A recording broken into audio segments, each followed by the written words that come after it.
Oswald Merrick stood at his mansion's window, glaring across the narrow dirt road at the modest farmhouse.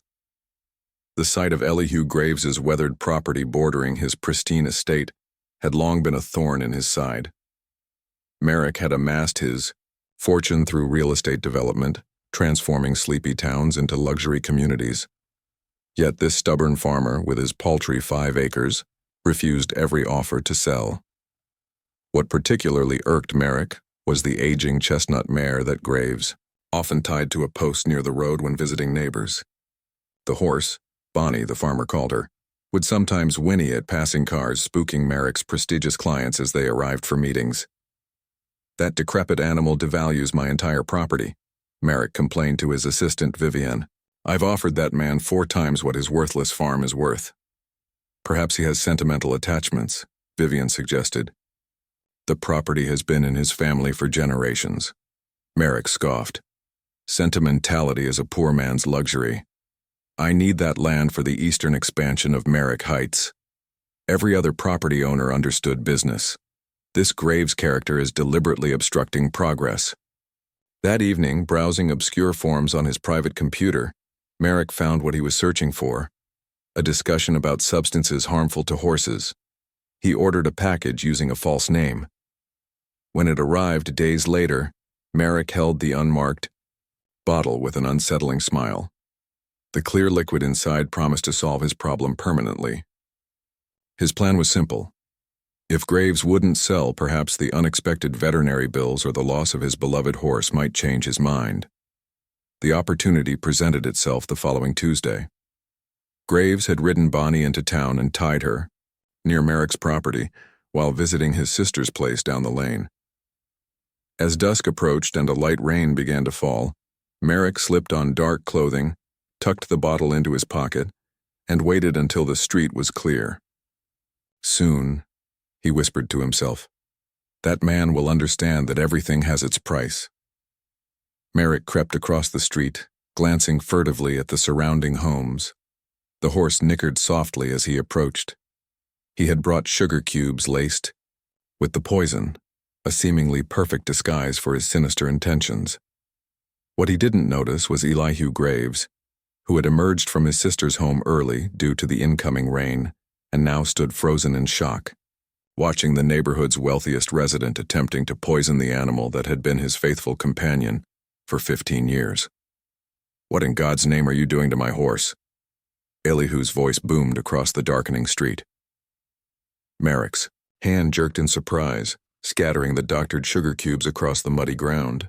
He spun around to find the farmer's tall figure striding toward him, rain soaking his weathered canvas jacket. "I was just—" Merrick's mind raced for a plausible explanation, but the bottle had slipped from his pocket during his startled movement, landing conspicuously at his feet. Elihu's eyes narrowed as he reached down and retrieved the unmarked container. "This isn't horse feed." His weathered hands shook with barely contained fury. "You're trying to poison Bonnie." Several neighbors hearing the commotion emerged onto their porches. Merrick became acutely aware of the growing audience. His reputation, carefully cultivated through charitable donations and public appearances, hung precariously in the balance. "Don't be ridiculous," Merrick hissed. "I was simply checking on the animal. It was making noise and disturbing my client meeting." But Elihu wasn't listening. He had uncapped the bottle and caught the distinct chemical smell. His face paled. "This is arsenic solution, isn't it? The same stuff they warned us about at the farmers' cooperative last month." A collective gasp arose from the gathering crowd. Loretta Fleming, the town's most notorious gossip, was already on her phone, undoubtedly spreading the news. "You have no proof of anything," Merrick snapped, attempting to reclaim his authoritative demeanor. "I'm calling my lawyer. This is slander." Elihu handed the bottle to Constable Marston, who had hurried over from his nearby home. "I saw him with my own eyes offering something to Bonnie. Check those sugar cubes on the ground. And this bottle, it's not something anybody carries around accidentally." The constable, who had often felt intimidated by Merrick's wealth and connections, found himself in an impossible position. With dozens of witnesses watching expectantly, he cleared his throat. "Mr. Merrick, I'll need you to come down to the station to answer some questions. Do you know who I am? Merrick's voice rose sharply. I've funded half the buildings in this town. You can't possibly believe I would stoop to harming a horse? But the evidence was damning. As Constable Marston carefully collected the scattered sugar cubes into evidence bags, Priscilla Thornton, the town veterinarian who had come running when she heard the commotion, confirmed what they all suspected. These cubes are discolored, she announced. And that solution, I'd need to test it properly, but it looks like what we've been warning farmers about. It causes a slow, painful death in livestock. Merrick's face contorted with rage and disbelief as Constable Marston reluctantly read him his rights. The news of Oswald Merrick's arrest spread through Willowbrook like wildfire. By morning, the story had reached the regional news stations. By afternoon, it had been picked up by national outlets. Billionaire developer arrested for attempting to poison farmer's horse. In his holding cell at the Willowbrook police station, Merrick seethed. His attorney, Maxwell Kingsley, arrived looking uncharacteristically flustered. This is a disaster, Oswald, Kingsley said, lowering his voice. The laboratory results came back positive for arsenic in both the sugar cubes and the bottle. Multiple witnesses saw you near the horse. And the internet search history from your computer. He cleared his throat. The prosecutor has a very strong case. Merrick slammed his fist against the table. I want this buried. Pay whatever it takes. But Kingsley shook his head. It's too late for that. This has gone viral. Animal rights groups are organizing protests outside all your properties. Your stock has dropped 17% since the market opened. The board is calling an emergency meeting. Outside the station, the crowd had grown. Locals who had long resented Merrick's aggressive business tactics stood alongside animal lovers who had driven from neighboring counties. Signs reading, Justice for Bonnie and No Blood Money waved in the air. Meanwhile, at his modest farmhouse, Elihu Graves found himself at the center of unexpected attention. Journalists gathered at his gate asking for interviews. Neighbors brought casseroles and offers of support. Bonnie, oblivious to her newfound fame, grazed peacefully in her paddock. I still can't believe it, Elihu told his sister Mavis as they sorted through the pile of mail that had accumulated. Letters of support, offers to buy his story, and even checks from strangers wanting to help him preserve his farm. All these years I thought he just looked down on folks like us. Never imagined he'd do something so cruel. Mavis patted his hand. Some people think their money puts them above the law, above decency itself. In his office at Merrick Enterprises, the board of directors convened an emergency session. Vivian, who had worked for Merrick for 7 years, found herself questioning everything she thought she knew about her employer. We need to distance the company from his personal actions, argued the CFO. Issue a statement condemning any form of animal cruelty. But he's the founder, the face of the company. Another board member objected. The discussion continued late into the night, while across town, Constable Marston received another disturbing report. 3 more farmers had come forward claiming their livestock had mysteriously fallen ill after refusing Merrick's buyout offers in the past year. The courthouse was packed on the morning of Merrick's bail hearing. Judge Cordelia Blackwood, known for her fairness and immunity to influence, presided over the proceedings. Despite Kingsley's eloquent arguments about Merrick's contributions to the community and lack of prior criminal record, the evidence was too compelling. Bail is set at $5 million, Judge Blackwood announced, and I am ordering the defendant to surrender his passport and wear an electronic monitoring device. For the first time in decades, Merrick found that his money couldn't immediately solve his problems. The charges had multiplied as investigators uncovered a pattern of suspicious livestock deaths around properties Merrick had targeted for acquisition. Back at Merrick Enterprises, the board vote was unanimous. Oswald Merrick was to step down as CEO pending the outcome of his trial. His majority shareholding prevented them from removing him entirely, but the company's carefully crafted press release made it clear they were distancing themselves from his actions. Meanwhile, Elihu Graves found himself becoming a reluctant symbol of resistance against corporate bullying. A prominent environmental law firm offered to represent him pro bono in a civil suit against Merrick. Animal welfare organizations invited him to speak at events. A children's book author even approached him about writing Bonnie's story.